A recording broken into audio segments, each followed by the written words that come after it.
Greetings, traveler. You've arrived at a place where time slows down, and the worries of the day begin to fade.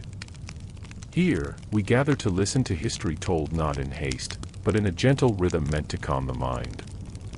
Perhaps you're ready to drift into sleep, or perhaps you simply wish for quiet company tonight. Either way, I'm so glad you're here. Tell me, where are you listening from, and what time of day accompanies your journey back through the ages? And if you find these soft retellings of the past comforting, a simple tap on subscribe ensures you'll never miss another night's tale. Now, breathe deeply, rest easily, and let us step into the stories waiting just beyond the veil of memory. Tonight, we journey to a world not so distant from our own, yet separated by an invisible curtain of time and understanding. We travel to the 19th century, to an era of gaslight and propriety, of corsets and calling cards, of strict social codes and even stricter expectations for women. It was an age that glittered on the surface like morning frost on a windowpane, beautiful and intricate, but concealing beneath it a world of complexity, struggle, and quiet suffering that history has only recently begun to fully acknowledge. In this world of Victorian Britain and America, there existed a substance so common, so readily available, so deeply woven into the fabric of everyday life that it seemed as ordinary as bread or tea. Yet this substance would shape the lives of millions of women, would alter the course of medical history, would spark debates that continue to echo in our own time. This was laudanum, a simple mixture of opium dissolved in alcohol, and it became perhaps the most significant pharmaceutical presence in Victorian women's lives. To understand the story of laudanum and Victorian women, we must first step back and let our eyes adjust to the dim light of the past, must learn to see the world as they saw it, to feel what they felt, to understand the pressures and pains that shaped their daily existence. Close your eyes for a moment and imagine yourself walking down a London street in the year 1850.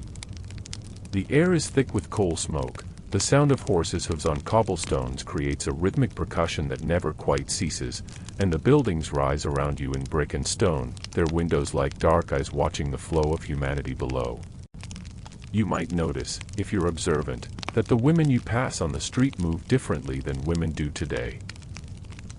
Their posture is rigidly upright, held in place by the whalebone stays of their corsets, garments that compress the waist to an ideal of 18 inches or less, pushing internal organs upward and downward to achieve the coveted hourglass silhouette.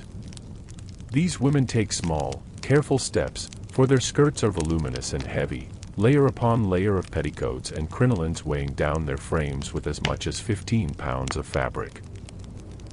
If you could follow one of these women home, could sit invisibly in her parlor and observe her day, you would begin to understand the world that made laudanum not merely common but almost necessary. The Victorian ideal of womanhood was captured in a phrase that appeared again and again in the literature of the time: the angel in the house.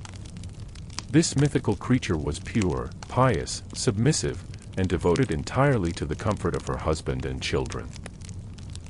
She was expected to maintain a spotless home, to raise morally upright children, to be an ornament to her husband's social standing, and to do all of this while appearing serene, cheerful, and untouched by any hint of complaint or discontent.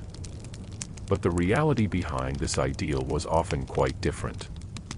The same medical authorities who praised the delicate, sensitive nature of women also catalogued an astonishing array of ailments that supposedly afflicted the female sex. Women were told they were constitutionally weaker than men, more prone to nervousness, hysteria, and a condition called neurasthenia, a kind of nervous exhaustion that was blamed on everything from too much reading to too much thinking to the simple biological fact of being female. The medical understanding of women's bodies in the Victorian era was, by our standards, shockingly primitive and often deeply misguided. Menstruation was regarded as a kind of illness in itself, a monthly crisis that required bed rest and seclusion.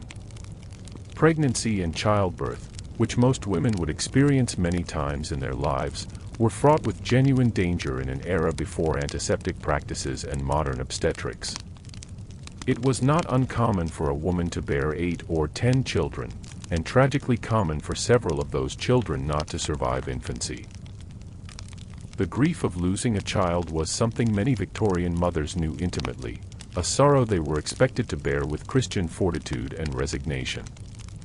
Into this world of physical constraint and emotional pressure came laudanum, like a gentle fog rolling in from the sea, softening the sharp edges of reality. The origins of this preparation reach back centuries before Victoria took the throne.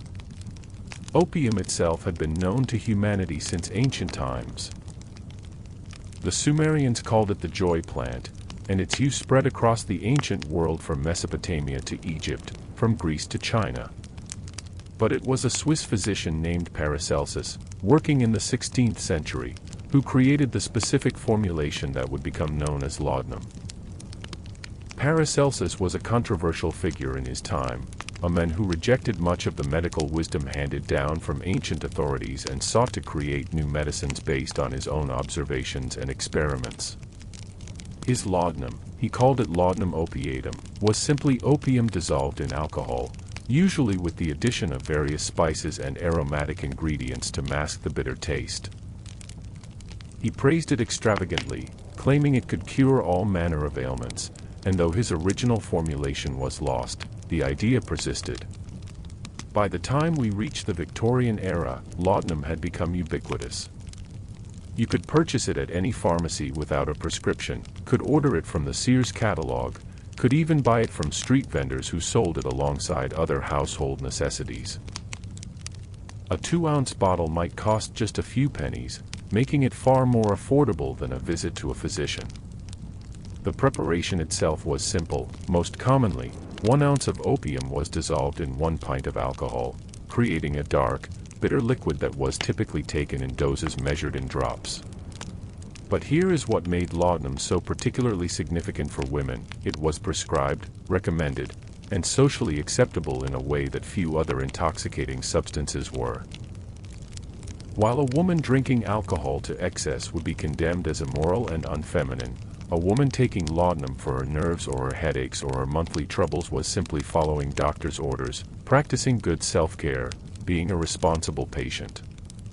The drug existed in a peculiar social space where it was simultaneously medicinal and recreational, respectable and slightly scandalous, ordinary and extraordinary. Let us imagine the life of a particular woman, though she represents thousands. We'll call her Elizabeth, and she lives in a comfortable middle-class home in Manchester in the year 1860. Elizabeth is 32 years old, married to a textile merchant, mother to 5 living children with 2 more buried in the churchyard. Her days begin before dawn, for even in a household with servants, there is much to oversee. The fires must be lit, breakfast prepared, children dressed and fed and sent off with their governess or to school. Elizabeth's mornings are occupied with household management, consulting with the cook about meals, inspecting the linen closets, responding to correspondence, planning dinner parties that will advance her husband's business connections. These tasks might seem simple from our modern vantage point, but in an era without electric lights, running water, or any labor-saving devices beyond the most basic mechanical tools, maintaining a proper household was genuinely exhausting work. By afternoon, Elizabeth might receive callers or pay calls herself, a social ritual that required careful attention to unwritten rules about visiting cards, proper times, acceptable topics of conversation. She must always appear fresh, composed, interested in others' concerns while never burdening them with her own. In the evening, there might be her husband's colleagues to entertain, children to read to before bed, needlework to complete by lamplight while her husband reads the newspaper. And beneath all of this, like a persistent low note in a piece of music, there is pain. The corset that gives Elizabeth her fashionable silhouette also causes chronic back pain, digestive troubles, difficulty breathing. The heavy skirts strain her hips and legs. She suffers from severe menstrual cramps each month, from headaches that pound behind her eyes, from a vague sense of anxiety and melancholy that her doctor calls nervous prostration and attributes to her sensitive feminine nature.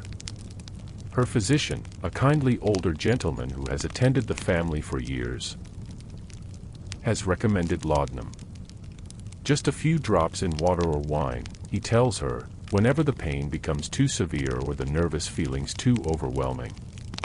It's perfectly safe, he assures her, used by the finest ladies in the land. The Queen herself is rumored to use it. Elizabeth begins taking it gratefully, and finds that the world becomes more bearable. The sharp edges of her physical pain soften and blur. The anxiety that sometimes makes her heart race and her breath come short seems to recede like a tide going out. She can smile at her children more easily, can attend to her duties with renewed energy. This is how it began for countless Victorian women, not as addiction or vice, but as relief. And to understand why this relief was so desperately needed, we must look more closely at the medical theories that shaped how women's bodies and minds were understood in this era. The Victorian medical establishment had inherited and elaborated upon ancient theories about the fundamental differences between male and female physiology. Where men were thought to be governed primarily by reason and will, women were believed to be dominated by their reproductive organs. The uterus was seen as exerting a kind of controlling influence over a woman's entire being, her thoughts, her emotions, her physical health.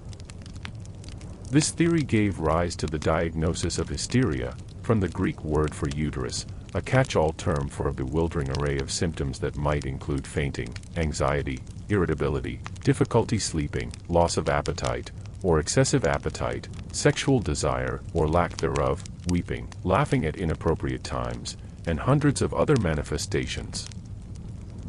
Modern medical historians looking back at the epidemic of hysteria diagnoses in the Victorian era have suggested that many of these women were not ill at all, but were simply reacting in understandable ways to the constraints and frustrations of their lives.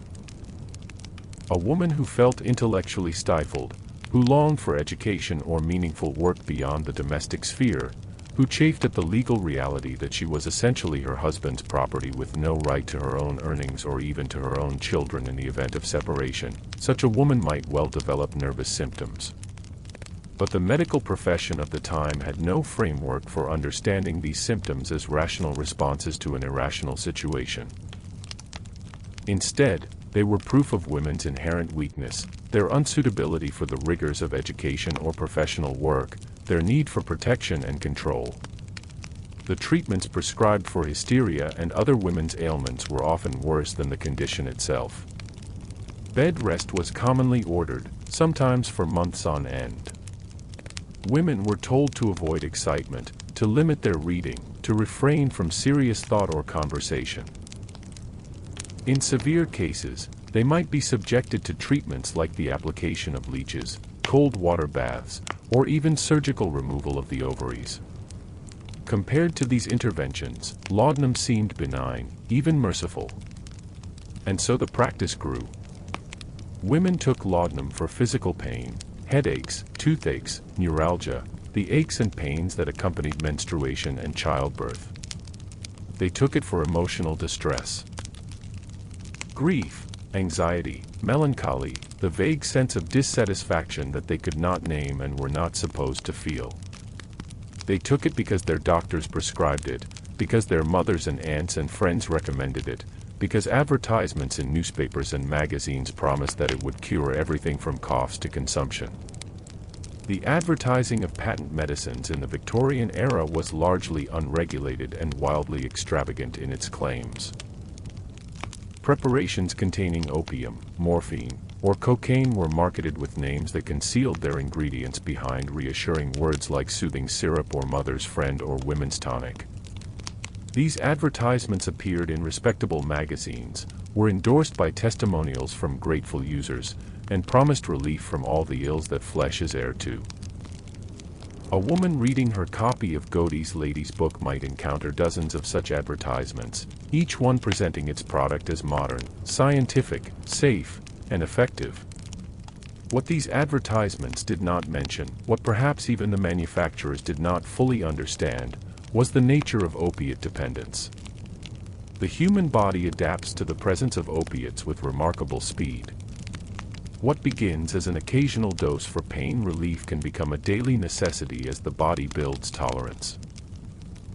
The woman who started with a few drops finds that she needs a few more to achieve the same effect, and then more still. The relief that once lasted for hours grows shorter, and the anxiety that once came occasionally begins to appear whenever the drug wears off. This is not a matter of moral weakness or lack of willpower. It is simple biochemistry, the way opiates bind to receptors in the brain and nervous system, the way the body adjusts its own production of natural pain-relieving compounds in response to the presence of the external substance. Victorian women experiencing these effects had no framework for understanding what was happening to them. They knew only that they felt dreadful when they went without their medicine, and better when they took it. The symptoms of opiate withdrawal are genuinely distressing.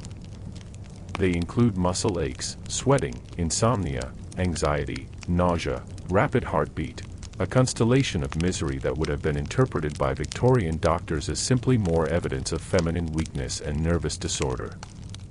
A woman complaining of these symptoms would likely be given more laudanum. It was a cycle that could be nearly impossible to escape once established. But let us be careful not to paint too simple a picture, not to fall into the trap of seeing Victorian women purely as victims. The story of laudanum and Victorian women is more complex and more interesting than a simple narrative of innocent patients trapped by addictive medicine. For some women, laudanum was not just a necessity but a choice, not just relief but escape, not just medicine but a small act of rebellion against a world that gave them so few pleasures and so little freedom. Consider the life of Elizabeth Barrett Browning, one of the most celebrated poets of her age. Barrett Browning began using laudanum in her youth, initially for pain related to a spinal injury. By the time she was an adult, she was taking significant doses daily, and her letters and journals reveal a complex relationship with the drug. She wrote of how it brought her relief, how it allowed her to write, how it opened her mind to vivid dreams and heightened perception. She also wrote of her struggles to reduce her dose, of the difficulty of living without it. Barrett Browning's use of laudanum did not prevent her from producing extraordinary poetry, from conducting a passionate courtship through letters with fellow poet Robert Browning, from eloping with him to Italy against her father's wishes, from bearing a child at the age of 43, from engaging actively in Italian politics and the anti-slavery movement. She was not a passive victim of her medicine but an active, creative, passionate woman who happened to be dependent on opiates. Her story reminds us that the effects of laudanum were not uniform, that some women functioned at high levels while using it, and that the drug could coexist with genuine accomplishment and fulfillment. Similarly, we might consider the extraordinary case of Louisa May Alcott, the American author best known for her novel Little Women.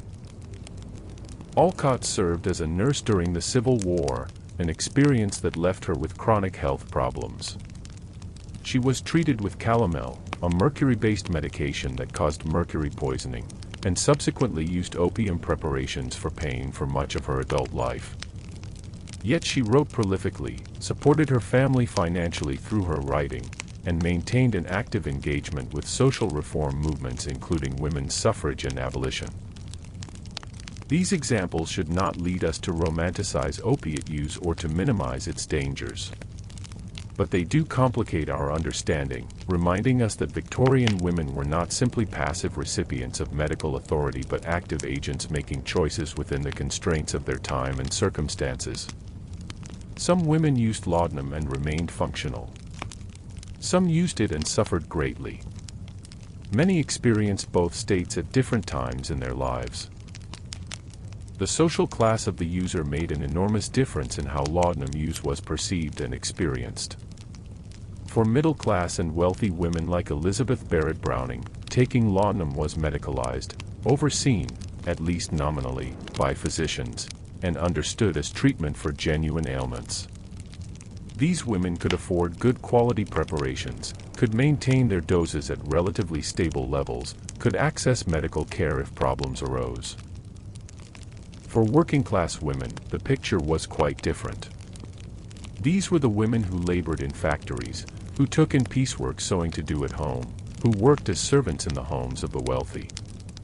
Their use of laudanum was less likely to be medicalized and more likely to be seen as evidence of moral failing. Yet they had perhaps even more reason to seek its relief. The physical labor they performed was exhausting and often dangerous. Factory work might mean standing for 12 or 14 hours a day operating machinery that could easily cause injury. The wages were barely enough to survive on, and illness meant not being able to work, which meant not eating. For these women, laudanum served multiple purposes. It dulled physical pain and fatigue, allowing them to continue working when their bodies cried out for rest. It suppressed appetite, a useful quality when food was scarce. It could calm a sick or crying child, allowing a mother to get a few hours of sleep before another grueling day. The notorious practice of dosing children with opiate-containing soothing syrups was most common in working-class families where mothers had no other options for childcare and needed their children to sleep while they worked. The darker side of this working-class use of opiates was that it could contribute to a cycle of poverty and illness. Women who relied on laudanum to work through exhaustion and illness often made their health problems worse in the long run. Children given regular doses of opiates might suffer developmental delays or, in tragic cases, fatal overdoses. The cheap preparations available to the poor were often adulterated or of inconsistent strength, making accidental overdose more likely. There was also a gendered dimension to how opiate use was policed and judged in Victorian society. When men used opium, particularly in the form of opium smoking as practiced in Chinese immigrant communities, it was seen as a foreign vice, a dangerous practice associated with racial others and criminal elements. Laws began to be passed in the latter part of the 19th century restricting opium smoking and targeting Chinese opium dens. But laudanum remained largely unregulated precisely because it was associated with women and with medicine. The same substance that was condemned when smoked by Chinese men was perfectly acceptable when taken orally by white women on doctors' orders. This reveals something important about Victorian attitudes. The behavior itself mattered less than who was engaging in it and in what context. As we move deeper into the Victorian era, into the 1870s and 80s, we begin to see a growing awareness that all might not be well with this arrangement. Medical journals began publishing articles about opiate habituation and addiction. Some physicians started to express concern about the ease with which their patients could obtain laudanum and other opiate preparations.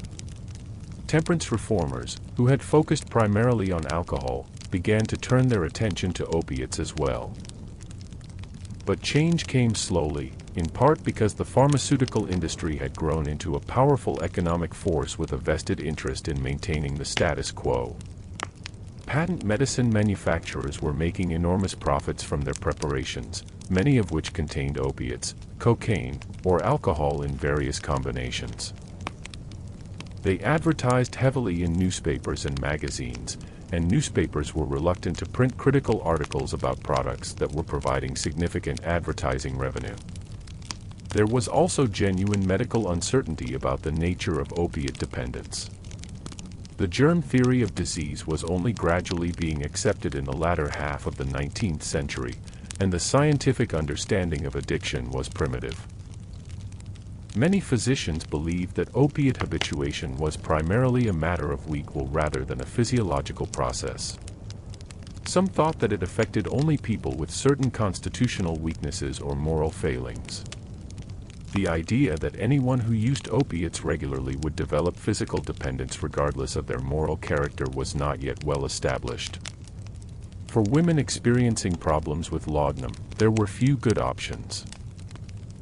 They could try to reduce their dose gradually, enduring withdrawal symptoms that would be interpreted as illness requiring more medicine. They could visit one of the nascent inebriate asylums that were beginning to appear, though these were expensive, socially stigmatizing, and often no more effective than simple withdrawal at home. Or they could continue using laudanum and try to maintain their dose at a level that allowed them to function. Some women found help through religious conversion or temperance movements. The Women's Christian Temperance Union, founded in 1874, addressed not just alcohol but all forms of substance use. For some women, the community and purpose offered by this organization provided the support they needed to stop using laudanum. The WCTU's approach was explicitly gendered. They understood women's opiate use as a response to the suffering and oppression inherent in women's position in society, and they connected temperance to broader campaigns for women's rights, including suffrage.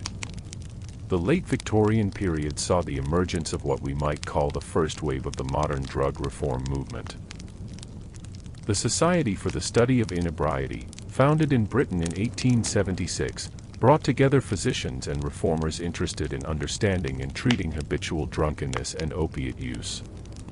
They published a journal, held conferences, and gradually built a body of knowledge about addiction that was more scientific and less moralistic than previous approaches. In America, the Pure Food and Drug Act of 1906 marked a turning point. This law required that patent medicines list their ingredients, including any opiates or other dangerous substances. Suddenly, the soothing syrup that a mother had been giving her child would have to admit on its label that it contained morphine. The women's tonic that promised renewed energy would have to reveal its cocaine content. This transparency was revolutionary, and it led many consumers to reconsider their use of these products. But we should not imagine that the passage of this law solved the problem overnight. Habits built over decades do not disappear because of new regulations. Women who had been using laudanum for years or decades could not simply stop because a law was passed. The gradual tightening of regulations around opiates through the early 20th century created its own set of problems, as women who had been able to obtain their medicine legally from pharmacies now found themselves in the position of having to seek it illegally or suffer withdrawal. The story of laudanum and Victorian women is intimately connected to the broader story of how society understood and regulated women's bodies, women's pain, and women's autonomy. Throughout the 19th century, there was a fundamental tension between viewing women as delicate creatures who needed protection and viewing them as responsible adults who could make their own decisions. This tension played out in debates about women's education, women's work, women's suffrage, and women's access to medicine. The physician was a figure of significant authority in Victorian life, particularly in middle-class and wealthy households. Regular visits from the family doctor were a mark of respectability and proper concern for health.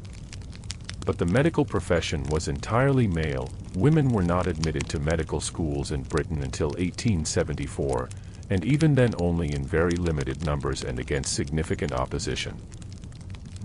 This meant that women's most intimate health concerns were being addressed by men who had no personal experience of menstruation, childbirth, or menopause, and who often approached women's bodies with a mixture of scientific curiosity and Victorian prudery. Some women sought out female healers, midwives, and irregular practitioners who might have more sympathy for their concerns. The 19th century saw fierce battles between regular physicians and various alternative medical movements including homeopathy, hydropathy, and eclecticism. Many of these alternative systems were more welcoming to women practitioners and patients, and they often took a less interventionist approach that appealed to women who were wary of the heroic medicine practiced by regular physicians with its emphasis on bleeding, purging, and surgical intervention. The prescribing of laudanum sat at the intersection of all these tensions. It was a treatment that required no intimate physical examination, that could be recommended in a brief consultation, that put the management of symptoms in the patient's own hands. For a male physician dealing with a female patient's complaints of nervous trouble or monthly pain, prescribing laudanum was easy, respectable, and effective in the short term. That it might create long-term problems was not yet well understood, and even when concerns began to emerge, the immediate relief it provided seemed to outweigh potential future risks. Let us turn our attention now to the specific ways that laudanum shaped particular moments in women's lives. Consider childbirth, an experience that most Victorian women would go through multiple times. In an era before effective anesthesia, before antibiotics, before modern obstetrics, giving birth was genuinely dangerous. Maternal mortality rates were shockingly high by our standards. Perhaps 1 woman in 100 would die in childbirth, and many more would suffer serious injuries or infections. Laudanum played multiple roles in the childbirth experience. Some physicians prescribed it during labor to ease pain, though this was controversial as it could slow contractions. After delivery, it was commonly given to help new mothers rest and recover. For women suffering from puerperal fever, the infection that killed so many new mothers before the importance of sanitation was understood, laudanum at least provided some relief from suffering even when recovery was not possible. The weeks and months after childbirth, the period we now call postpartum, could be particularly difficult. Women were expected to recover quickly, to resume their household duties, to care for their new infant while also tending to their other children and maintaining their homes. Postpartum depression, now recognized as a serious medical condition, was not well understood, though physicians did write about puerperal insanity and melancholia following childbirth. Laudanum was often prescribed for these conditions, and for some women it may have provided enough relief to get through the worst periods. But we must also acknowledge the tragedy of women who became dependent on laudanum during or after pregnancy and then found themselves unable to stop. A mother who relied on laudanum might pass some of the drug to her nursing infant through her milk. Babies born to mothers who used opiates during pregnancy might experience withdrawal symptoms after birth, though this would not have been recognized for what it was. The question of women's sexuality and how it intersected with laudanum use is delicate but important. Victorian ideology held that respectable women had little or no sexual desire, that they endured marital relations as a duty rather than seeking them for pleasure. The reality was certainly more complex than this ideology suggested, but the ideology itself created real pressures and problems. Women who did experience sexual desire were often troubled by it, seeing it as evidence of moral failing or unwomanly coarseness. Some physicians suggested that laudanum could help with excessive sexual feelings, that it could calm the overexcited nerves that led to such improper desires. Whether this advice was followed widely is difficult to know, but it points to the ways that laudanum became entangled with the regulation of women's bodies and desires. At the same time, the euphoric and dreamy state that laudanum could produce may have been one of the few sources of pleasure available to some Victorian women. In a life constrained by duty and propriety, those few minutes or hours after taking laudanum when the world seemed softer and more beautiful might have been precious beyond measure. We should be careful about making assumptions here. The historical record is largely silent on such intimate matters, but it is worth considering that for some women, laudanum use was not just about managing pain and distress but also about creating moments of peace and even joy. The literary record of the 19th century gives us glimpses into these private experiences. Consider the Romantic poets who wrote about opium: Thomas de Quincey's Confessions of an English Opium Eater, Samuel Taylor Coleridge's opium-influenced poetry, the dreamlike quality of some of Elizabeth Barrett Browning's verses. While most of these writers were men, their descriptions give us some sense of what the subjective experience of opiate use was like, the way it could create vivid dreams, heightened sensory perception, a feeling of profound peace and contentment. But the literary record also shows us the darker side. Wilkie Collins's The Moonstone features a plot that turns on the effects of laudanum on memory and behavior. George Eliot's characters sometimes use laudanum, and she presents it as both relief and danger. Charles Dickens, in The Mystery of Edwin Drood, his unfinished final novel, portrays the sordid reality of opium dens and addiction. The Victorians were telling themselves stories about opiates that reflected their ambivalence, seeing them as both blessing and curse, medicine and poison. For women writers specifically, the negotiation of this territory was complicated by their gender. A woman who wrote too openly about the pleasures of opiate use risked her reputation. Yet women writers did address the topic, often obliquely.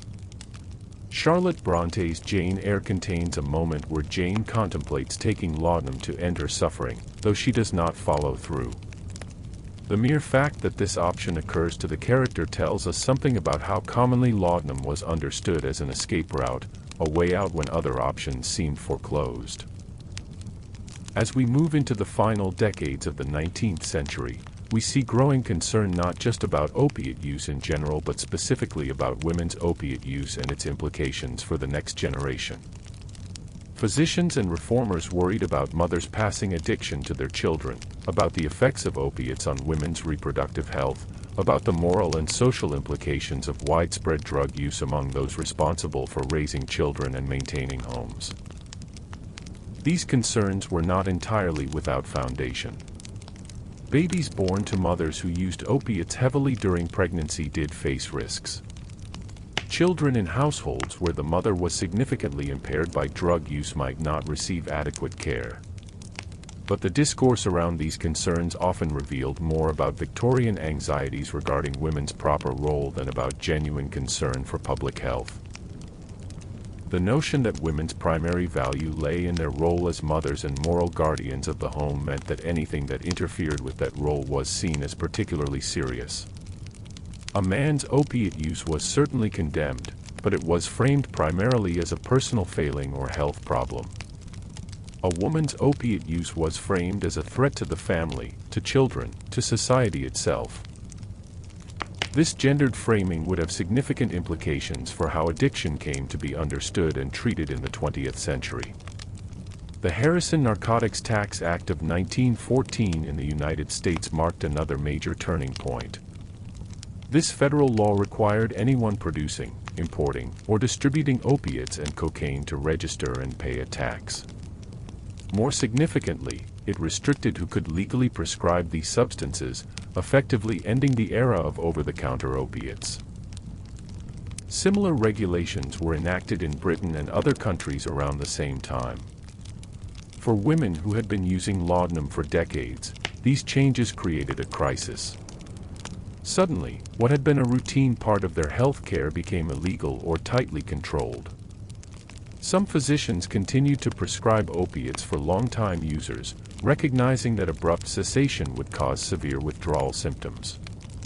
But others refused, either from moral objections or fear of legal consequences. Women found themselves in the position of having to choose between suffering withdrawal or seeking drugs through illegal channels.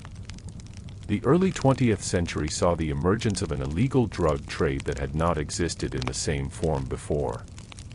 When opiates were freely available in pharmacies, there was no need for a black market. But as regulations tightened, that market developed.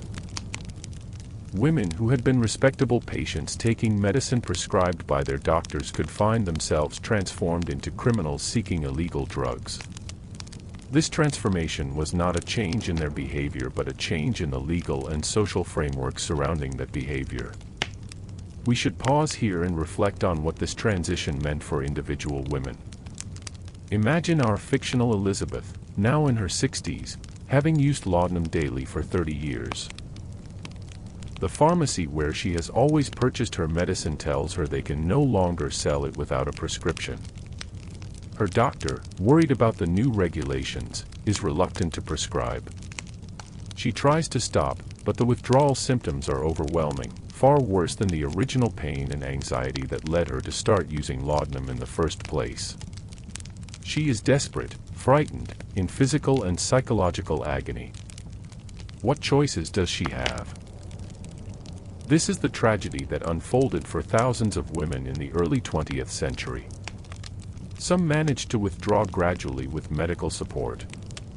Some found doctors willing to maintain their prescriptions. Some turned to alcohol or other substances. Some turned to illegal sources. Some simply suffered. The historical record is frustratingly sparse on the individual experiences of ordinary women navigating this transition, but we can infer from the broader evidence that it was deeply painful for many. The medicalization of addiction in the 20th century brought new approaches to treatment but also new forms of stigma.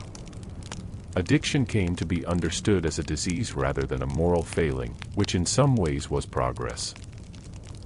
But this medicalization also meant that people struggling with addiction were patient subjects, subject to medical authority and intervention in ways that often stripped them of agency and dignity. For women specifically, addiction treatment often had a moralistic component focused on their failures as wives and mothers. Treatment programs emphasized the need for women to return to their proper domestic roles, to prioritize their family's needs over their own. The idea that a woman might use drugs as a response to the constraints and frustrations of domestic life was not generally entertained. Instead, addiction was framed as evidence that the woman had failed to properly embrace her role rather than as evidence that the role itself might be problematic. The legacy of Victorian women's laudanum use extends into our own time in ways that might not be immediately obvious. The patterns established in the 19th century of women's pain being undertreated or dismissed, of women being prescribed mood-altering medications at higher rates than men, of women's substance use being particularly stigmatized, continue to shape our current reality. Even today, studies show that women's pain is taken less seriously than men's pain by medical professionals, that women wait longer in emergency rooms, that women are more likely to have their symptoms attributed to psychological causes. This echoes the Victorian tendency to see women's complaints as evidence of nervous weakness rather than genuine physical illness. Similarly, women today are prescribed psychoactive medications, antidepressants, anti-anxiety drugs, sleeping pills, at significantly higher rates than men. Some of this reflects genuine differences in the prevalence of conditions like depression and anxiety. But it may also reflect a continuing tendency to medicalize women's responses to difficult life circumstances, to see the solution to women's distress as lying in pharmaceutical intervention rather than in changing the circumstances that cause distress. The current opioid crisis in the United States and other countries has gendered dimensions that link back to this history. While media coverage often focuses on male addiction, particularly among working-class white men, women have been significantly affected as well. The pattern of women being prescribed opiates for pain, developing dependence, and then struggling to access treatment while also managing family responsibilities echoes the Victorian experience in troubling ways. But let us not end on too dark a note. It's important to recognize that the story of laudanum and Victorian women is not simply a story of victimization and tragedy. It is also a story about resilience, about women finding ways to survive and even flourish within constraining circumstances. It is a story about the beginning of our modern understanding of addiction and the start of the long process of developing humane and effective treatments. The women who used laudanum. Whether by choice or necessity, whether successfully or disastrously, were not passive victims but active agents navigating a complex world. Some of them achieved remarkable things despite or perhaps in some cases with the help of their daily dose. They wrote books, raised children, ran households, participated in reform movements, lived lives that mattered.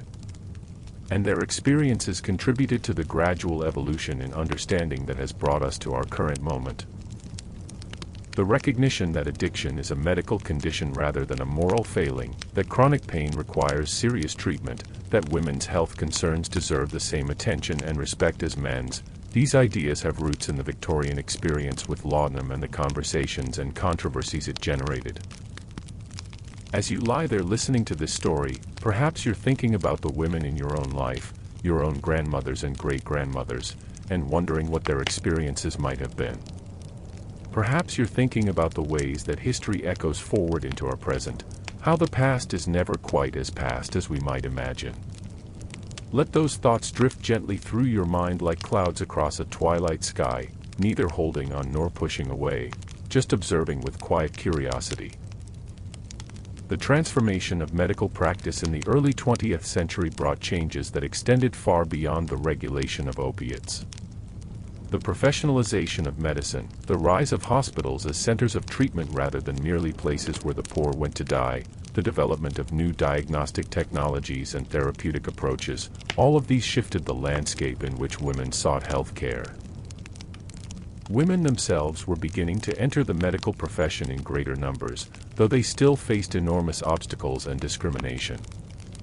The presence of female physicians created new possibilities for women patients to discuss intimate concerns with someone who shared their experiences. Some of these early female doctors became particularly interested in women's health issues and addiction, bringing perspectives that their male colleagues often lacked. Dr. Sarah Hackett Stevenson, the first woman admitted to the American Medical Association in 1876, wrote about the problems of patent medicine use among women. Dr. Mary Putnam Jacobi challenged many of the prevailing assumptions about women's health, particularly the notion that menstruation was inherently debilitating and required bed rest. These pioneering women physicians helped to create a body of medical knowledge about women's health that was based on women's actual experiences rather than male assumptions. But change came slowly, unevenly, with many steps backward for every step forward. The early 20th century also saw the rise of psychoanalysis, and Freudian theories about women's psychology often reinforced traditional notions about women's proper place even while claiming to offer new scientific insights. Women who struggled with anxiety or depression might now be told that their problems stemmed from penis envy or insufficient maternal feeling rather than nervous weakness, but the underlying message remained similar: the problem was within the woman herself, not in the circumstances of her life. The experience of the two world wars brought dramatic changes to women's roles and opportunities. During wartime, women moved into jobs that had previously been closed to them, demonstrated capabilities that had been denied, gained new confidence and expectations. The image of Rosie the Riveter, strong and capable, stood in stark contrast to the Victorian ideal of the fragile, delicate lady. Though many women were pushed back into domestic roles after the wars ended, the genie could not be entirely put back in the bottle. Women had tasted different possibilities and would not forget. In the realm of substance use and addiction, the wars also brought changes. Military physicians treating wounded soldiers gained extensive experience with pain management and opiate use. The phenomenon of soldiers returning home with morphine habits, what would later be called the soldier's disease, created a category of addiction that was seen as honorable, the result of patriotic service rather than moral weakness. This helped to shift the conversation somewhat away from pure moralism toward recognition that addiction could happen to anyone under certain circumstances. But this shift in understanding applied more readily to men than to women.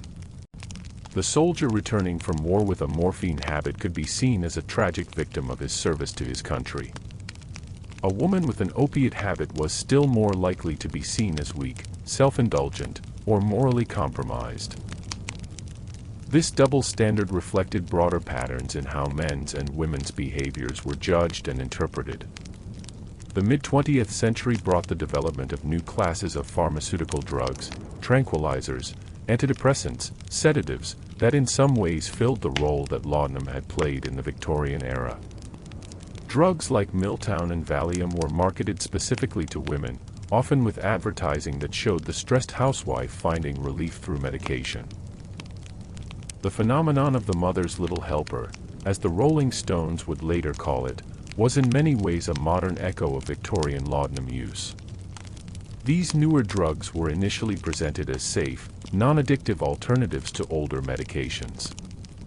We now know that benzodiazepines like Valium can be highly addictive and that withdrawal from them can be dangerous. The pattern repeats.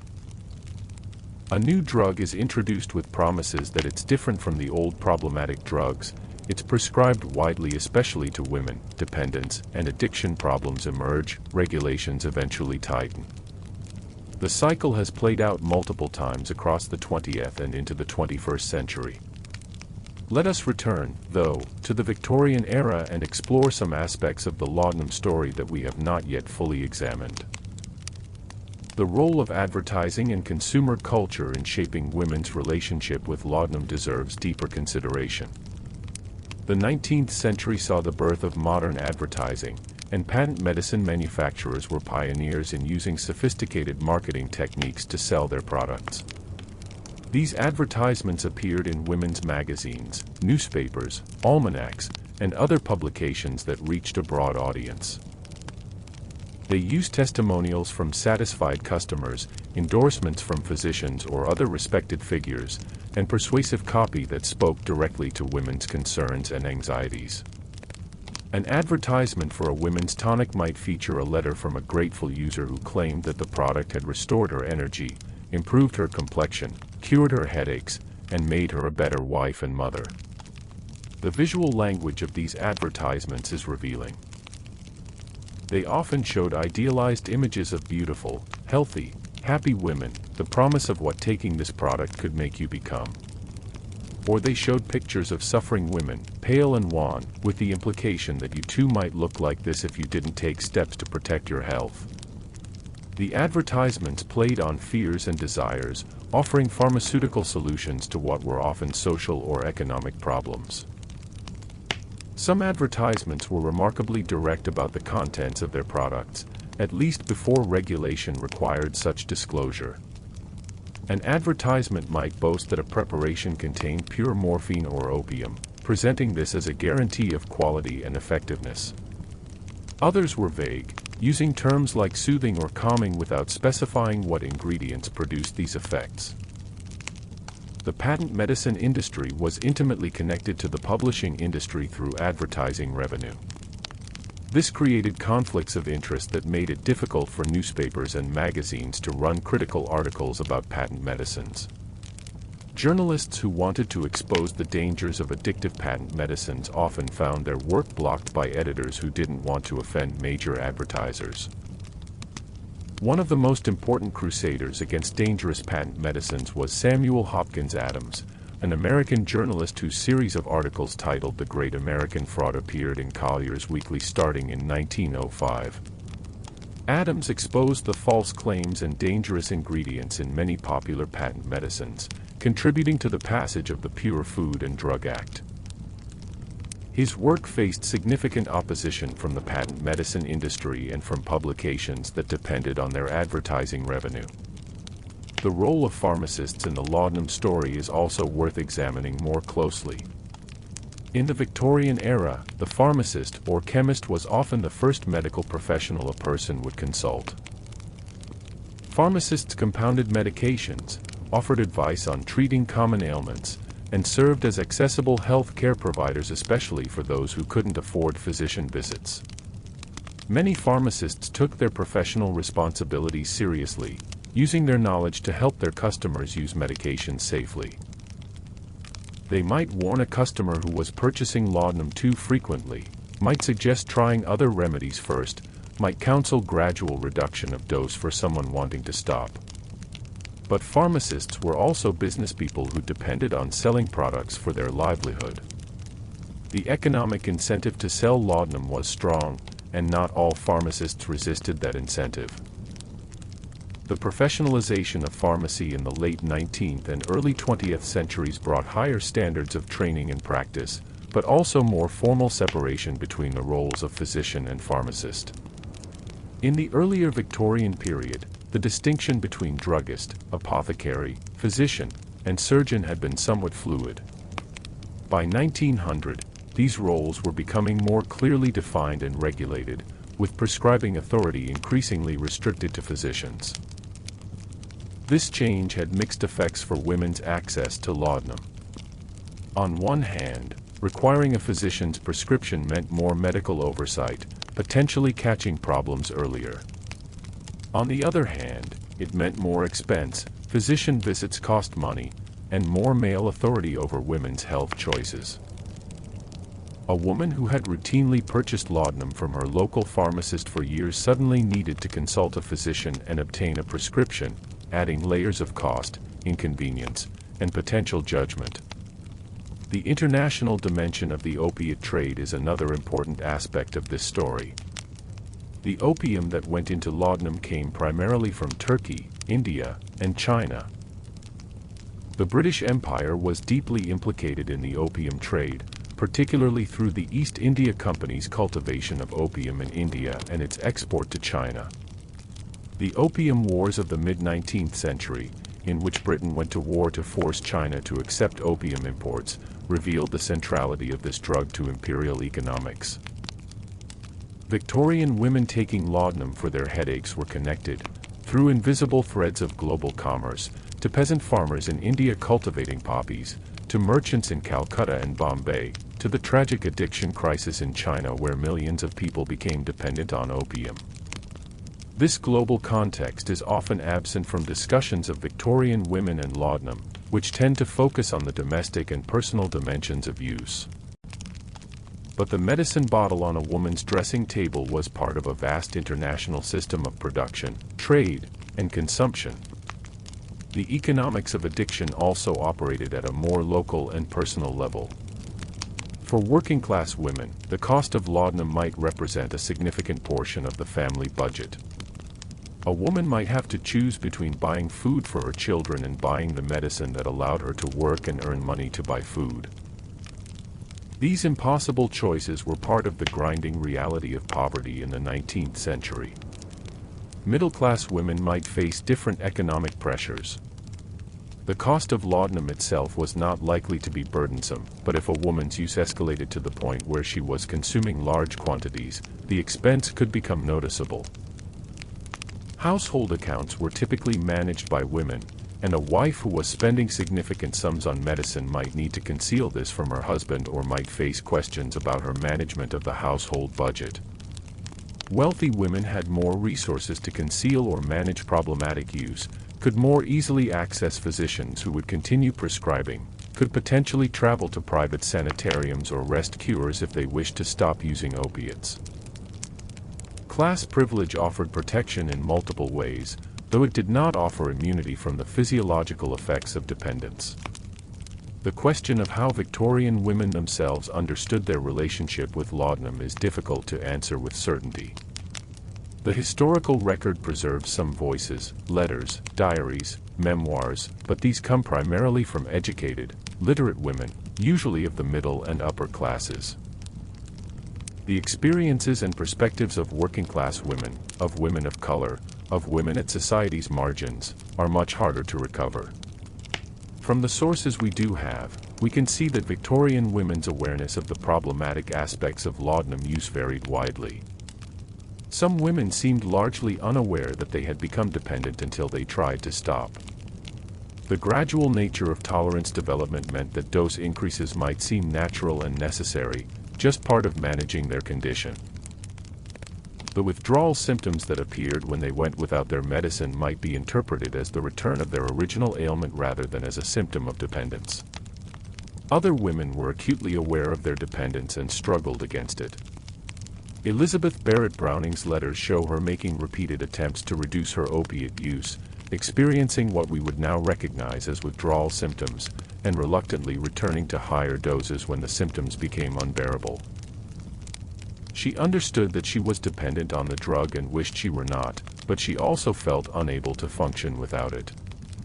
Still, other women seemed to accept their opiate use as a necessary accommodation to the realities of their lives. They took laudanum as they would take any other medication for a chronic condition, without particular angst or desire to stop. For these women, the drug was simply part of their daily routine, no more remarkable than tea at 4 o'clock or prayers before bed. The moral dimension of drug use was intensely important in Victorian culture. The temperance movement, which gained enormous strength in the 19th century, preached that alcohol was a great evil that destroyed families and corrupted souls. Some of this rhetoric eventually extended to opiates as well, though laudanum's medical respectability offered some protection from moral condemnation. For women, who were supposed to be the moral guardians of their families, any suggestion of substance use carried particular weight. A woman who drank alcohol to excess was fallen, ruined, beyond the pale of respectable society. A woman who took laudanum was initially protected from this harsh judgment by the medical framing of her use, but as awareness of addiction grew, this protection became less reliable.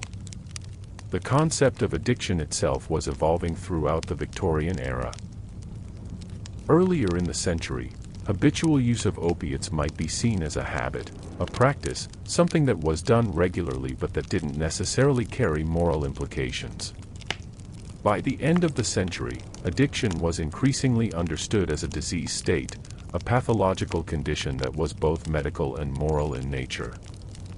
This evolution in understanding was influenced by multiple factors. The temperance movement brought attention to the phenomenon of habitual drunkenness and developed theories about why some people seemed unable to control their drinking. The growing scientific understanding of physiology and the nervous system provided new frameworks for thinking about how substances affected the body and mind. The rise of psychiatry as a medical specialty created professional interest in disorders of will and behavior. For women, this evolving understanding of addiction had complex implications. On one hand, framing addiction as a disease rather than a moral failing could be protective, suggesting that women who struggled with laudanum dependence were sick rather than wicked. On the other hand, the disease model often carried its own stigma and could be used to justify controlling women's behavior in new ways. The treatment of women's addiction in the late Victorian and early 20th centuries reflected these tensions. Some approaches emphasized moral reformation, encouraging women to embrace religion, to recommit to their duties as wives and mothers, to exercise willpower and self-control. Other approaches were more medicalized, using various therapies to ease withdrawal and reduce craving. One controversial treatment was the use of other drugs to help people withdraw from opiates. Cocaine was sometimes prescribed as a treatment for opiate addiction, based on the logic that it could reduce the craving and depression associated with withdrawal. Of course, this simply substituted one addiction for another, and cocaine's own addictive potential and dangerous effects eventually became clear. Gradual dose reduction was recognized as the most humane approach to helping someone stop using opiates, but implementing this required careful monitoring and significant patient motivation. The withdrawal symptoms that appeared during dose reduction could be severe: anxiety, insomnia, muscle aches, nausea, sweating, rapid heartbeat. These symptoms might last for weeks, and the psychological craving might persist for much longer. Some institutions specializing in treating inebriety and addiction developed in the late 19th century. These were residential facilities where patients would stay for weeks or months while undergoing treatment. The quality of care varied enormously. Some were run by compassionate physicians who genuinely wanted to help their patients. Others were essentially prisons where inmates were held against their will and subjected to harsh and ineffective treatments. For women, the experience of being institutionalized for addiction carried special burdens. The loss of control over their own lives, the separation from their children and families, the social stigma of having been in such a place, these were serious consequences. Some women may have avoided seeking help because they feared institutionalization more than they feared continued dependence.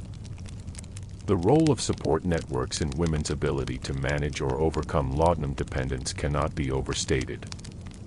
Women who had strong family support, friends who understood their struggle, access to sympathetic physicians, were much more likely to successfully reduce their use. Women who were isolated, whether by geography, social position, or family dysfunction, faced much greater challenges. Religious communities sometimes provided support networks that helped women overcome addiction. Church groups, missionary societies, and temperance organizations offered fellowship, purpose, and practical assistance. For some women, religious conversion or renewed religious commitment provided the motivation and support needed to stop using laudanum. The feminist movements of the late 19th and early 20th centuries had complex relationships with the issue of women's drug use. On one hand, feminists recognized that women's opiate use was connected to their oppression, to the limited opportunities available to them, to the way their pain and complaints were dismissed by male physicians. Some feminist writers explicitly made these connections, arguing that women needed better education, more economic opportunities, and greater control over their own lives and bodies. On the other hand, some feminists were also involved in the temperance movement and in campaigns for social purity that took moralistic stances on substance use. These feminists might see women's drug use as evidence of moral weakness or victimization by male-dominated industries rather than as a complex response to difficult circumstances. The suffrage movement, which sought to gain voting rights for women, had to be careful about how it addressed issues like alcohol and drug use. Opponents of women's suffrage argued that women were too emotional, too prone to hysteria and nervous disorders, too influenced by drugs and alcohol to be trusted with the vote. Suffragists had to counter these arguments while also addressing the real problems of substance use among women. Let your mind drift now to the sensory experiences that would have surrounded laudanum use in the Victorian era. Imagine the bottle itself, perhaps made of dark glass to protect the contents from light, with a cork stopper or glass stopper that fits snugly.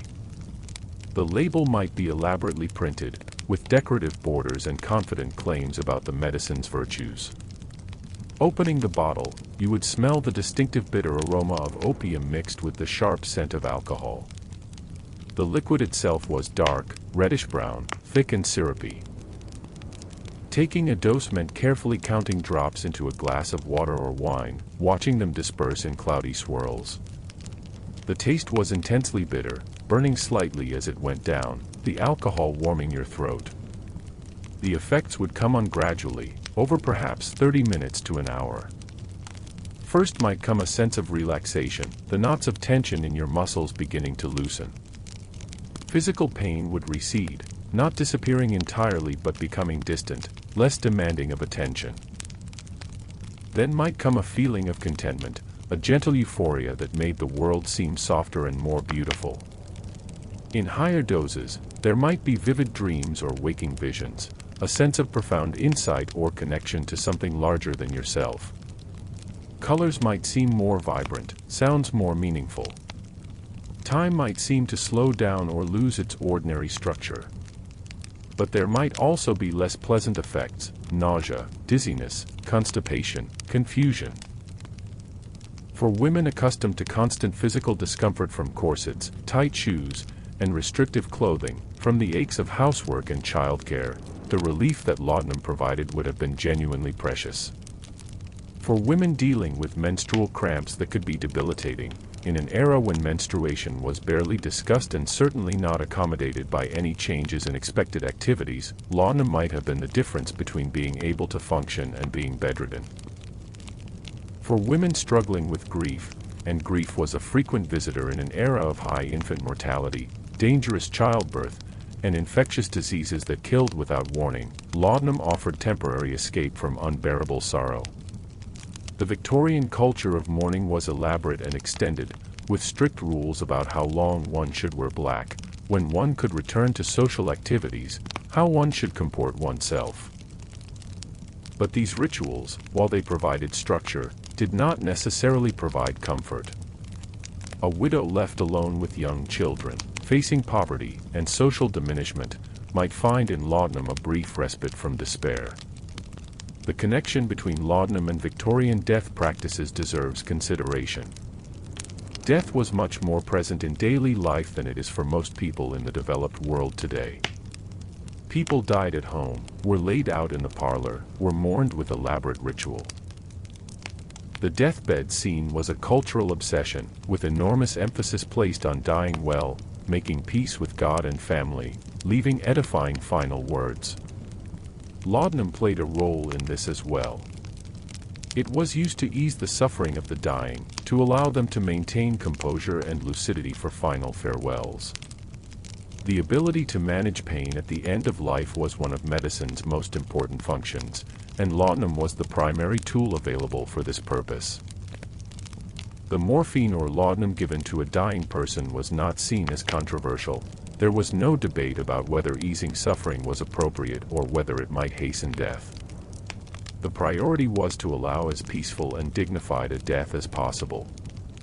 But laudanum also features in some cases of suicide in the Victorian era. The same qualities that made it useful for pain relief made it effective for those who wished to end their lives. A woman in desperate circumstances. Pregnant out of wedlock, facing financial ruin, trapped in an unbearable marriage, overwhelmed by mental illness, might see laudanum as a way out. Victorian society had deeply conflicted attitudes towards suicide. Christian teaching condemned it as a sin against God. The law treated it as a crime.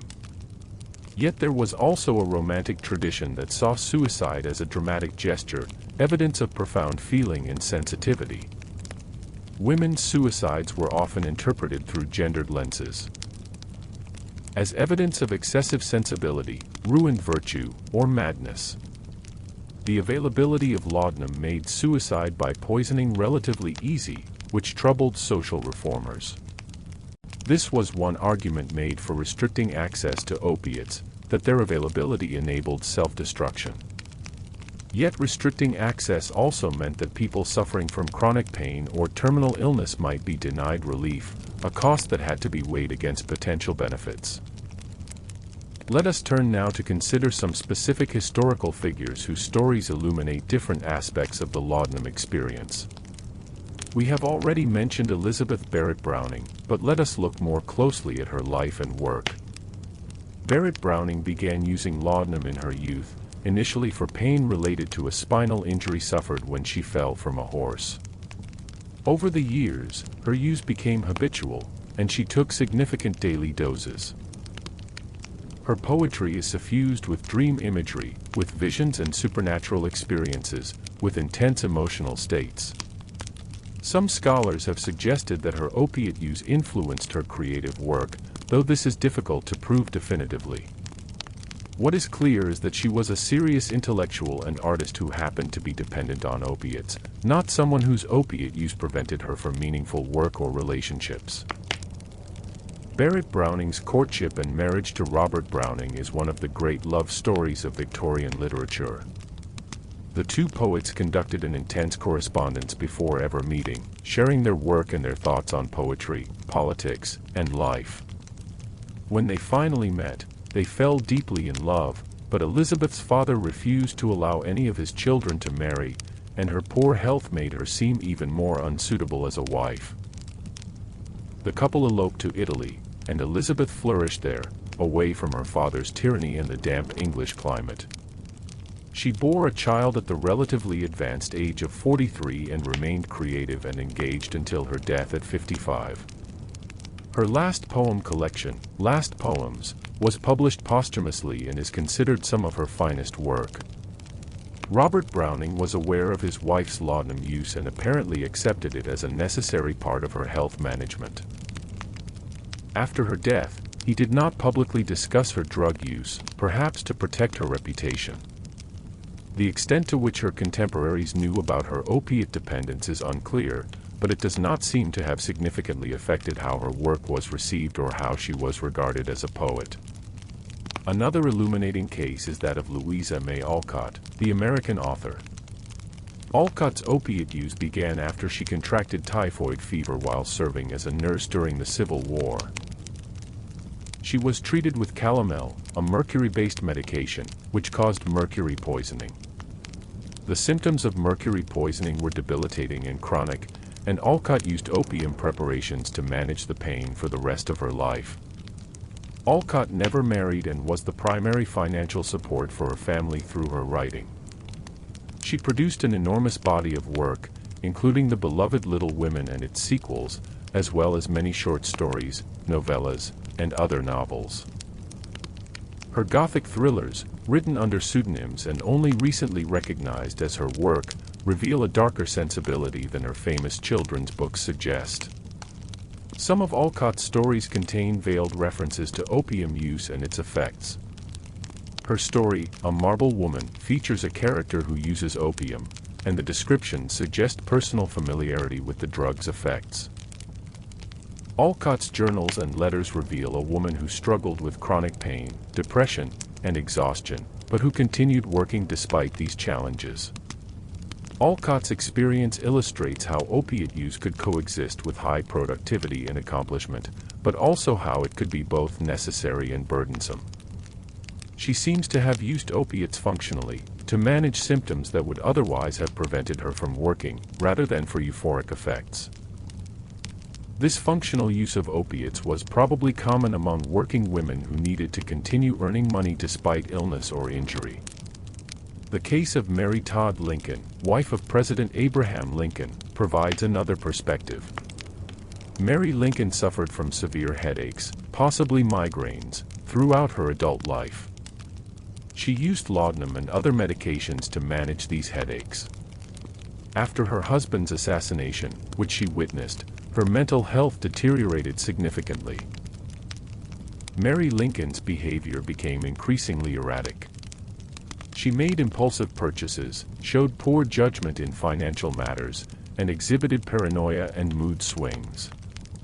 In 1875, her son Robert had her committed to a private sanitarium, arguing that she was insane and a danger to herself. Mary Lincoln spent several months institutionalized before managing to secure her release with the help of feminist lawyer Myra Bradwell. The question of whether Mary Lincoln's behavior was due to mental illness, grief, traumatic stress from witnessing her husband's murder, or the effects of laudanum and other medications has been debated by historians. Likely it was some combination of all these factors.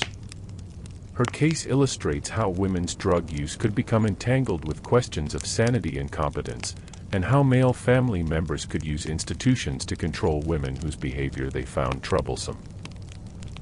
The case also highlights class privilege. Mary Lincoln was institutionalized in a comfortable private facility, not a grim public asylum. Her wealth and social position afforded her certain protections even in her most vulnerable moments. A poor woman behaving similarly might have ended up in a very different and much more terrible institution. These individual stories remind us that there is no single narrative of women and laudanum in the Victorian era. Each woman's experience was shaped by her individual circumstances, her class position, her family relationships, her access to resources, her physical and mental health, and countless other factors. The drug was a constant, but its meaning and impact varied enormously. Let us consider now the perspective of physicians treating women patients who were dependent on laudanum. Medical journals of the late 19th century contain numerous case studies and discussions of opiate habituation. These reveal doctors struggling to understand the phenomenon, trying different treatment approaches, debating the best ways to help their patients. Some physicians were compassionate and nuanced in their thinking. They recognized that women had often begun using laudanum on medical advice, that dependence was a physiological process rather than a moral failing, that withdrawal needed to be managed carefully to minimize suffering. These doctors might work with their patients over months or years, gradually reducing doses, treating withdrawal symptoms, providing encouragement and support. Other physicians took more moralistic stances. They might refuse to continue prescribing for women they believed were simply indulging in a habit rather than treating a genuine medical condition. They might blame their patients for weakness of will, might suggest that the solution was simply to decide to stop and then exercise self-control. This approach ignored the reality of physical dependence and the severe symptoms of withdrawal. Some physicians recognized the social dimensions of women's opiate use. They wrote about how the constraints of women's lives, the lack of occupation, the enforced idleness of middle-class ladies, the grinding poverty of working-class women, contributed to both the physical and psychological suffering that led to drug use. But these insights rarely led to recommendations for social change. Instead, the focus remained on managing individual cases through medical intervention. The medical literature also reveals anxiety about the implications of widespread opiate use among women. Doctors worried about effects on future generations, about women's ability to fulfill their maternal duties, about the degradation of the race. These concerns were sometimes intertwined with eugenics thinking that was becoming influential in the early 20th century. Eugenics, the pseudoscientific belief that human populations could be improved through selective breeding, led to disturbing conclusions about who should and should not reproduce. Women who used drugs were sometimes categorized as unfit to be mothers, along with the poor, the criminal, the mentally ill, and various racial and ethnic minorities. This thinking would eventually lead to forced sterilization programs in the United States and other countries, one of the darkest chapters in the history of medicine and public health. The temperance movement's approach to women and drugs also evolved over this period. Initially focused primarily on alcohol, temperance advocates gradually expanded their concern to include opiates and other drugs. The Woman's Christian Temperance Union, founded in 1874 and led for many years by Frances Willard, became one of the largest and most influential women's organizations of the late 19th century. The WCTU connected temperance to a broader agenda of social reform including women's suffrage, labor rights, and prison reform. For many women, the WCTU provided their first experience of public activism, of organizing and speaking and advocating for change. The organization offered a respectable outlet for women's energy and talents at a time when few such outlets existed. The WCTU's approach to women's drug use was complex. On one hand, they recognized that women often turn to alcohol or drugs because of poverty, abuse, or lack of opportunities. They saw saloons and drug sellers as predatory, as exploiting people suffering for profit. They advocated for better support for women and families, for economic reforms that would reduce poverty, for education that would help people make better choices. On the other hand, the WCTU also promoted abstinence as a moral imperative and could be harsh in its judgment of those who failed to achieve it. The organization's rhetoric sometimes portrayed drug and alcohol users in dehumanizing terms, as weak or degraded or beyond help. This tension between compassion and judgment has characterized addiction treatment and policy ever since.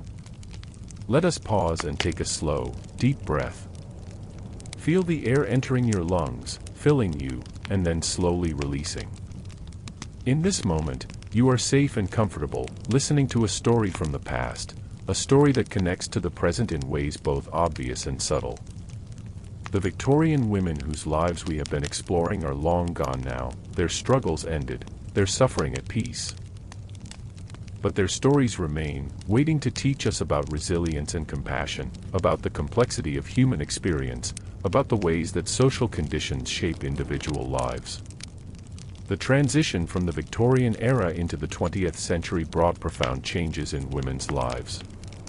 The suffrage movement achieved its goal with women gaining the vote in many countries, in 1920 in the United States, in 1928 in Britain.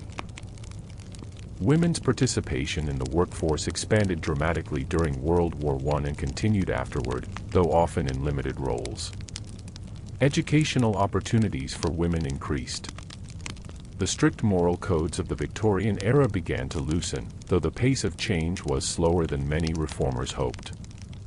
In the realm of health care and pharmaceuticals, the early 20th century saw the rise of the pharmaceutical industry as we know it today. Companies like Bayer, Merck, and Eli Lilly developed new drugs and new marketing strategies. The discovery of antibiotics beginning in the 1920s revolutionized medicine, making previously fatal infections treatable. Advances in surgical techniques, anesthesia, and diagnostic technology expanded what medicine could accomplish. For pain management specifically, new approaches developed. Aspirin, first marketed in 1899, provided a non-addictive option for mild to moderate pain. Injectable morphine allowed for better pain control in hospitals. Regional anesthesia techniques for childbirth began to be developed, eventually leading to epidural anesthesia. These advances meant that women in the 20th century had more options for managing pain than their Victorian grandmothers had, but with these new options came new challenges. The pharmaceutical industry's marketing became increasingly sophisticated, creating demand for new products while sometimes obscuring risks. The medicalization of everyday life expanded, with more and more aspects of human experience being defined as conditions requiring pharmaceutical intervention. And patterns established in the Victorian era, of women being prescribed psychoactive medications at higher rates than men, of women's complaints being dismissed or minimized, persisted in new forms. The 1950s and 60s saw the rise of minor tranquilizers like Miltown and Valium. These drugs were marketed heavily to women, often with advertisements that showed the harried housewife or the anxious mother finding relief through medication. The imagery in these advertisements is striking: women surrounded by the demands of home and children, looking overwhelmed or exhausted, and then the same women looking serene and capable after taking their medication. These drugs were prescribed for complaints that sound remarkably similar to those for which Victorian women took laudanum: nervousness, anxiety, difficulty sleeping, vague feelings of distress. And like laudanum, these newer drugs were initially believed to be safe and non-addictive. It took years for the medical community and the public to recognize that benzodiazepines could cause dependence, that withdrawal could be severe and even dangerous, that long-term use carried significant risks. The women's liberation movement of the 1960s and 70s brought new critical perspectives on these issues. Feminist health activists questioned the tendency to medicalize women's responses to social problems, to prescribe pills rather than address the underlying conditions that cause distress. Books like Our Bodies, Ourselves, first published in 1970, empowered women to take control of their own health care, to question medical authority, to seek information and make informed decisions. These activists recognized echoes of the Victorian experience in their own time. They saw how women's pain was still often dismissed, how women's emotional distress was treated with medication rather than taken seriously as a response to real problems, how women's bodies were still subject to male medical authority. They worked to create alternative health care spaces where women could be treated with respect and where their experiences and knowledge would be valued. The current opioid crisis, which has devastated communities across the United States and other countries, has its roots in decisions made in the 1990s about pain management. Pharmaceutical companies, particularly Purdue Pharma with its drug OxyContin, marketed opioids aggressively to physicians, claiming that these new formulations were less addictive than older opioid medications. Medical authorities declared that pain had been undertreated and encouraged more liberal prescribing of opioids. Initially, much of the attention focused on prescription opioid use among white working-class men, particularly in areas affected by economic decline and job loss. But women have been significantly affected as well. Studies show that women are more likely to be prescribed opioids, to be given higher doses, to use them for longer periods of time, and to become dependent on them. Women also face unique barriers to accessing treatment, including childcare responsibilities, economic constraints, and stigma. The parallels to the Victorian laudanum experience are striking and troubling. Once again, we see a pattern of women being prescribed addictive substances for pain and emotional distress, of medical authorities initially minimizing the risks, of dependence developing and then being treated as a personal failing rather than a predictable outcome of exposure to addictive drugs. Once again, we see how gender, class, and race shape who is prescribed these medications, how their use is perceived, and what resources are available for those who need help. But there are also important differences. We now have much more scientific understanding of addiction, of the neurobiological processes involved, of effective treatment approaches. We have legal frameworks for regulating pharmaceuticals, though these are imperfect and often influenced by industry lobbying. We have advocacy organizations led by people with lived experience of addiction and their families, working to reduce stigma and improve access to treatment. The story of laudanum and Victorian women thus resonates forward into our present moment, offering both warnings and wisdom. It reminds us that pharmaceutical solutions to social and existential problems are often inadequate, that treating symptoms without addressing causes will not lead to genuine healing. It shows us how gendered assumptions about pain, emotion, and appropriate behavior for women shape medical practice in ways that can be harmful. It demonstrates how economic interests can override public health concerns when regulations are weak and industry influence is strong. Yet the story also reveals resilience and agency. Victorian women were not simply passive victims of their circumstances or of medical authority. They made choices within the constraints they faced, they supported each other, they sometimes found ways to thrive despite their challenges. The same is true of women today struggling with chronic pain, with addiction, with the gap between the promises of modern medicine and its actual ability to relieve suffering. Let us draw our journey toward its gentle conclusion now, like a ship approaching harbor as evening falls, the last light of day painting the water gold and rose. We have traveled together through more than a century of history, have walked in imagination through the parlors and bedrooms of Victorian women, have held in our minds the dark glass bottle with its bitter contents, have tried to understand what it meant to live in a world so different from our own yet connected to it by unbroken threads of experience and consequence.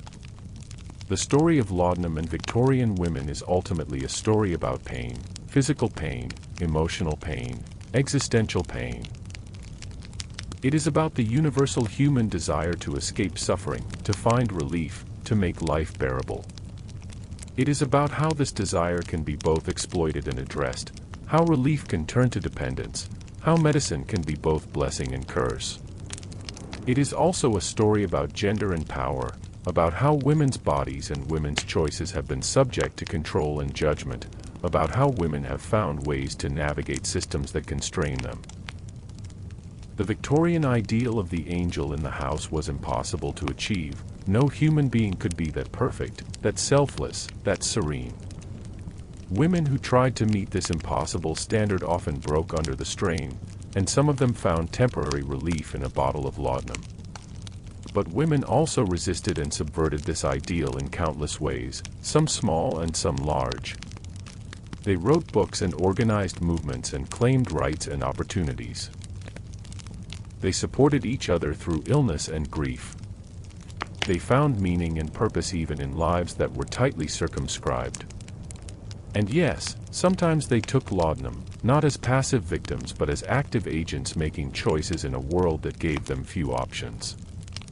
The medical dimension of this story reminds us how much has changed in a century and a half, and how much has remained the same. The tools available to treat pain and illness are incomparably more sophisticated now than in the Victorian era. We have antibiotics and antivirals, we have advanced surgical techniques, we have imaging technologies that allow us to see inside the living body, we have medications that can control chronic conditions that would once have been fatal. Yet we still struggle with fundamental questions about pain, about suffering, about the appropriate use of powerful medications. We still face tensions between relieving suffering and preventing harm, between respecting patient autonomy and protecting vulnerable people from exploitation. We still see patterns of inequality in who has access to good health care, whose pain is taken seriously, who receives compassionate treatment for addiction. The social dimension of this story speaks to the enduring reality that individual health cannot be separated from social conditions. Victorian women's laudanum use was intimately connected to the constraints and pressures of their lives, the physical discomfort of restrictive clothing, the exhaustion of managing households without modern conveniences, the emotional strain of living up to impossible ideals, the lack of meaningful occupation, the legal and economic dependence on husbands and fathers. Today, women's health is still shaped by social conditions, by economic inequality, by the unequal distribution of domestic and childcare labor, by workplace cultures that don't accommodate the realities of bodies that menstruate and bear children, by beauty standards that require endless vigilance and self-modification, by the persistent gap between the image of having it all and the exhausting reality of trying to do it all. Recognizing these connections does not mean abandoning medical approaches to pain and illness. Chronic pain is real and deserves effective treatment. Mental illness is real and deserves effective treatment. Addiction is real and deserves effective treatment. But effective treatment must include attention to the social and structural factors that contribute to suffering, not just pharmaceutical intervention to manage symptoms. The historical perspective also offers hope. Change is possible, even when it comes slowly and unevenly. Victorian women had fewer rights and opportunities than women in developed countries have today. The legal changes that gave women property rights, custody of their children, access to education and professions, the right to vote, these were achieved through decades of organizing and advocacy. The medical changes that improved obstetric care, that developed effective pain relief, that expanded treatment options. These came through research and innovation and sometimes through learning from tragic mistakes. Current challenges, including the opioid crisis, are not inevitable or unsolvable. They are the result of specific decisions and policies and economic structures that can be changed. Learning from history doesn't mean we can avoid all mistakes, but it can help us recognize patterns, understand connections, and imagine alternatives. As you lie there in the darkness, or the soft light, wherever you are listening to these words, perhaps you feel a connection across time to those Victorian women whose stories we have shared. Perhaps you recognize something of their struggles in your own life or in the lives of women you know. Perhaps you feel compassion for them, for the pain they endured and the limited options they had for relief. Or perhaps you are thinking about the continuities and changes, about how far we have come and how far we still have to go. Perhaps you are reflecting on your own relationship with medication, with pain, with the medical establishment. Perhaps you are simply letting these thoughts drift through your mind like clouds, neither holding nor pushing away, just observing with gentle curiosity. Whatever you are feeling, whatever you are thinking, it is enough simply to have been here, to have listened, to have opened your mind to these stories from the past.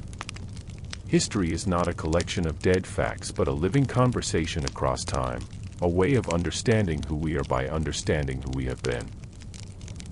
The Victorian women who took laudanum for their headaches and their nerves and their monthly troubles, who sometimes found relief and sometimes found only deeper problems, who lived and loved and suffered and died, they are not so different from us.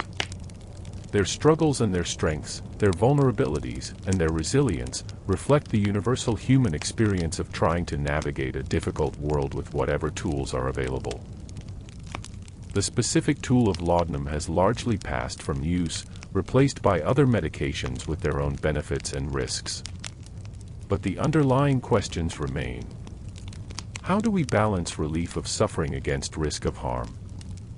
How do we respect individual autonomy while protecting vulnerable people? How do we address the social conditions that cause so much suffering rather than just treating its symptoms? How do we build healthcare systems that are truly caring, that see patients as whole human beings rather than collections of symptoms to be managed? These are not questions with simple answers. They require ongoing dialogue, ongoing research, ongoing advocacy, and activism. They require that we listen to people's lived experiences, that we pay attention to patterns of inequality and injustice, that we remain humble about the limits of our knowledge and open to learning from mistakes. The story of laudanum and Victorian women teaches us to be skeptical of miracle cures and pharmaceutical solutions to complex problems. It teaches us to pay attention to who benefits economically from the sale of medications and to demand robust regulation and oversight. It teaches us that what appears safe and effective in the short term may have unanticipated consequences in the long term. It teaches us to listen to people who report problems with medications rather than dismissing their concerns. But it also teaches us compassion for people struggling with pain and addiction. Victorian women who became dependent on laudanum were not weak or immoral. They were human beings trying to survive and function in difficult circumstances with the tools available to them. The same is true of people today struggling with addiction to prescription opioids or any other substance. Judgment and stigma do not help, compassion and support do. As we close this chapter of history, As we let the Victorian era recede into the past from which we have summoned it for this brief visit, we carry forward the lessons learned and the questions raised. We honor the lives of those women whose names we know and the countless others whose names are lost to history but whose experiences shape the world we have inherited. We acknowledge the suffering they endured and the strength they showed. We recognize the ways that their story continues in different forms today. And now, dear listener, as this long tale draws to its end, as the final words approach like the last notes of a lullaby, let yourself sink deeper into comfort and rest. The history we have explored together tonight is complete, the story told, the journey finished. You have been a patient and generous companion through these many thousands of words, through parlors and pharmacies, through pain and relief, through constraint and resilience. The Victorian world with its gaslight and its corsets, its strict proprieties and its hidden struggles, fades now into the past from which we called it. The women whose lives we have imagined. Elizabeth with her household duties and her secret suffering, the poets and the workers, the wives and the widows, the addicted and the recovered, all of them rest now in whatever peace the end of life brings. Their struggles are ended. Their stories remain as testament and teaching. May you rest as peacefully as they do now, freed from the pains and constraints that troubled them. May you carry forward into your own life whatever wisdom this story has offered. May you extend to yourself and others the compassion that these women deserved but did not always receive. May you work, in whatever ways are available to you, toward a world where suffering is treated with both effective medicine and genuine care for the social conditions that cause so much pain. Close your eyes now if they are not already closed. Feel the weight of your body supported by whatever you rest upon. Notice your breath moving in and out, gentle and steady as waves upon a shore. The day's worries and tomorrow's tasks can wait. For this moment, there is only rest, only peace, only the soft darkness of sleep approaching like a friend. The story is told. The history is honored. The connections across time are made and acknowledged. And you, dear listener, have been present for all of it, have given your attention and your imagination to these tales from the past. For that, I thank you. For that, I wish you the deepest and most restful sleep, filled with gentle dreams or perhaps with no dreams at all, only the profound rest that comes when we have listened well and learned what we needed to learn. Sleep now. Rest well. The Victorian women and their laudanum bottles have taught us what they could. Tomorrow is far away. This moment is for peace alone. Good night, traveler. May history's lessons bring you wisdom. May compassion guide your understanding. May rest restore your spirit. The tale is complete. The night embraces you. Sleep comes softly now, gentle as falling snow, inevitable as the turning of the earth. Sleep, and let these stories settle into your dreaming mind where all the best lessons live. Sleep.